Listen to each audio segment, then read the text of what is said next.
Sobat, saya ingin menjelaskan tentang produktivitas pada blooming alga. Mari kita lihat videonya.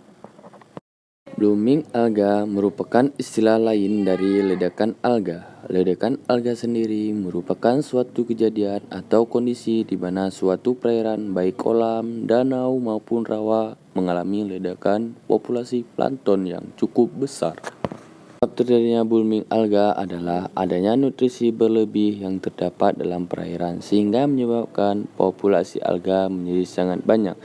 Selain itu, terdapat juga penyebab lain yang menjadikan jumlah alga dapat meningkat dengan cepat. Salah satunya adalah adanya pemanasan global. Semakin meningkat di tahun-tahun ini membuat suhu perairan juga ikut meningkat.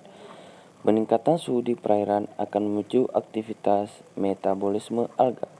Akibat dari meningkatnya metabolisme alga adalah reproduksi dan aktivitas pembelahan sel yang dilakukan juga akan berlangsung lebih cepat. Blooming alga bagi ekosistem perairan.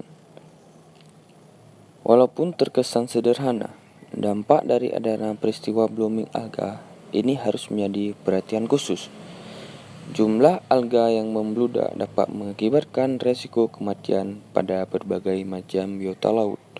Kematian biota laut ini dapat terjadi karena adanya paparan toksis yang berasal dari hasil ekskresi alga. Populasi alga yang membludak tentu akan menghasilkan toksik yang banyak pula jika dibiarkan berlarut. Hal ini tentu akan membawa kematian pada berbagai jenis organisme perairan. Ledakan alga juga dapat menyebabkan kadar oksigen terlalu di dalam air menjadi berkurang. Hal ini dikarenakan alga membutuhkan oksigen yang cukup untuk hidup. Jumlah alga yang sangat banyak tentu akan memicu perebutan oksigen dengan biota di dalam air. Cara pencegahan blooming alga. Sampai saat ini belum ditemukan cara efektif yang dapat menangani pemanasan blooming alga. Namun kita selaku masyarakat yang peduli terhadap lingkungan juga dapat melakukan hal-hal kecil yang dapat mencegah terjadinya blooming alga.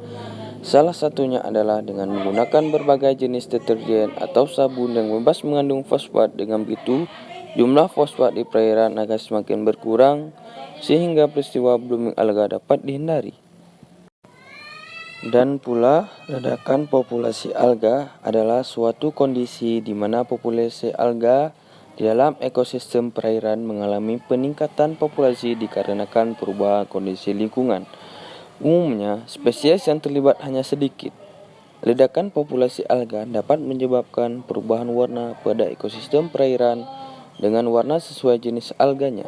Misalnya, alga hijau muda disebabkan oleh Cyanobacteria dan warna merah disebabkan oleh Diphos macellata. Alga adalah hewan mikroskopik yang menyerupai tumbuhan, merupakan organisme yang umum terdapat di perairan yang disinari oleh cahaya matahari. Organisme ini disebut fitoplankton dan merupakan dasar dari rantai makanan di perairan. Lebih dari 5.000 spesies fitoplankton terdapat di seluruh dunia, dengan 2% diantaranya merupakan fitoplankton berbahaya atau beracun. Ledakan populasi alga dari spesies yang membahayakan dapat memiliki berbagai dampak: jenis spesiesnya, lingkungannya, dan mekanisme biokimia alga dalam mempengaruhi lingkungan. Ledakan populasi alga dapat memiliki dampak yang membahayakan bagi berbagai jenis hewan laut. Kematian massal seperti lumba-lumba hidung botol yang terjadi di Florida pada musim semi tahun 2004 dikarenakan konsumsi ikan dari genus Biophthia dan Ethymedium yang memulasi brevotoksin dari plankton Dinoflagellata cralis brevis. Bahaya ledakan populasi alga di ekosistem pesisir. Alga sering dijumpai di perairan pesisir yang berbentuk teluk. Prancis, Jepang, Malaysia, China, Thailand, dan Vietnam melaporkan kejadian alga di pesisir dengan karakteristik teluk. Demikian disampaikan kepada Pusat Penelitian Laut dalam LIPI Nugroho Dwi Haryanto dan keterangan tertulis pada kegiatan. Teluk Ambon merupakan perairan semi tertutup semi-enclosed bay, di mana antara teluk bagian dalam dan teluk luar dipisahkan oleh sebuah ambang atau sil yang sempit dan dangkal. Kondisi ini menyebabkan sirkulasi massa air di teluk bagian dalam terhambat, yang membuat terhambatnya sirkulasi massa air dan adanya pengaruh antropogenik dari daratan. Di Ambon, rekam jejak fenomena HAB atau alga sudah tercatat setidaknya dekade 90-an. Pada bulan Juli tahun 1993, bumi alga jenis Podium bahamense var compresum dan dilaporkan 3 orang meninggal dan puluhan orang harus dirawat secara medis setelah musim biota laut. Sementara pada tahun ini tercatat ada 20 kejadian HAB atau alga di Teluk Ambon, yaitu pada bulan Januari dan akhir bulan Agustus sampai September. Pemahaman masyarakat akan bahayanya HAB atau alga yang berdampak pada kematian ikan yang menjadi sumber pangan masih rendah. Sedikit sekali masyarakat yang mengetahui berita kematian ikan akibat HAB. Untuk itu, perlu Anda sosialisasi maupun menyebarkan luaskan informasi kepada masyarakat. Yang menyebabkan blooming alga adalah masuknya polutan berupa unsur fosfat dan nitrogen dalam jumlah berlebihan ke perairan, misalnya sungai atau danau. Bahan pencemar berupa fosfat ini berasal dari limbah pemakaian pupuk kimia pertanian yang berlebih serta limbah pemakaian deterjen berpemutih dari rumah tangga. Akibat adanya blooming alga bagi organisme lainnya, antara lain matinya ikan serta hewan air lainnya karena kekurangan oksigen terlarut di air.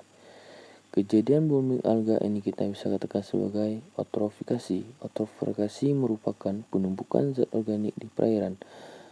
Eutrofikasi dapat diamati dari gejala berikut ini: masuknya zat pencemar berupa unsur fosfat ke perairan yang berasal dari limbah pupuk kimia pertanian dan limbah deterjen dari rumah tangga, peledakan jumlah atau blooming alga dan tumbuhan air seperti eceng gondok, dekomposisi atau penguraian alga, kan ladang pangan bagi hewan herbivora air. Klasifikasi makroalga terdiri dari 3 kelas, yaitu Chlorophyceae, Rhodophyceae, dan Phaeophyceae. Chlorophyceae memiliki pigmen dominan hijau.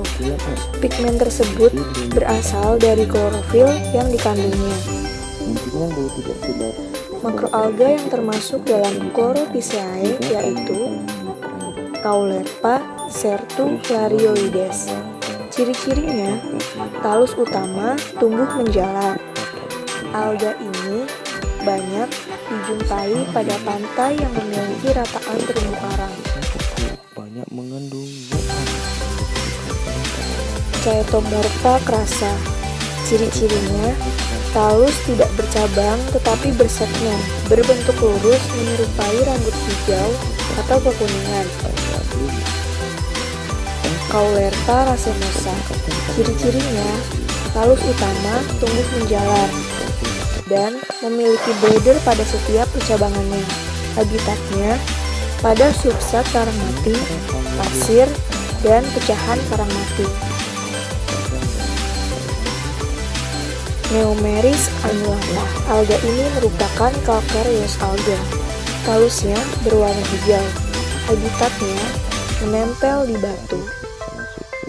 Kelas selanjutnya adalah Rhodophyceae.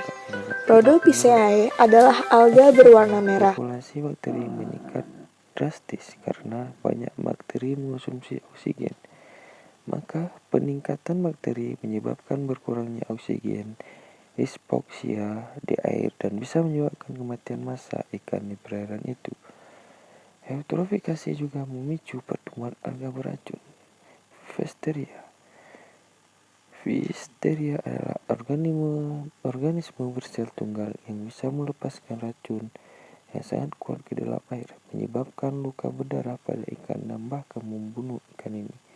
Eutrofikasi sering membunuh hewan dan tumbuhan di muara dan merusak ekonomi masyarakat sekitar muara.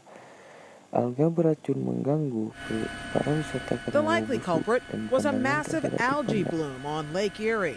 a bright green scum caused by high amounts of nitrogen and phosphorus that can come from farm and lawn fertilizers.